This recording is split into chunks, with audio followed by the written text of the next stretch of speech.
Çok üzr istəyirəm, sözünü kəsdim. Söz kəsməyi sevmirəm. Həqiqətən də toyda belə mikrofonla danışa bilməyən valideynlər kimi danışsın. İllərdir yəni onu istifadə edirsən. Biraz yaxın tut danış. Herkese salamlayıram.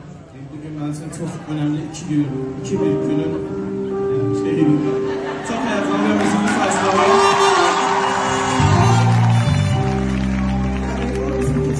Solo bir konsertdi.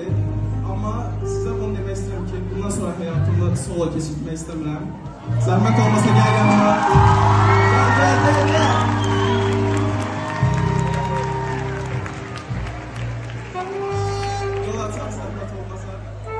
Jale haradadır, Jale? Jale'ni bir yollayın burası zaten. Jale gel. Haradadır? Ya sen Jale'din lan, tamam. Böyle bildim ben hem değilsin. Buradadır Jale. Oh ya. Emir gir, Emir mahmunu gir tez.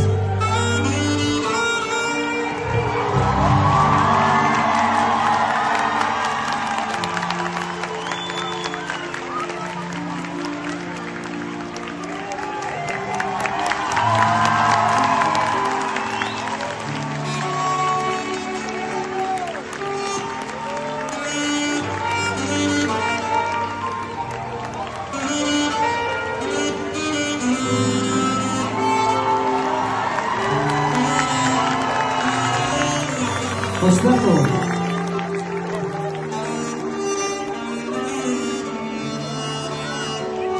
Mən ki üzrün qabını hər şey verdim ona bundan sonra. Ev qalırsın.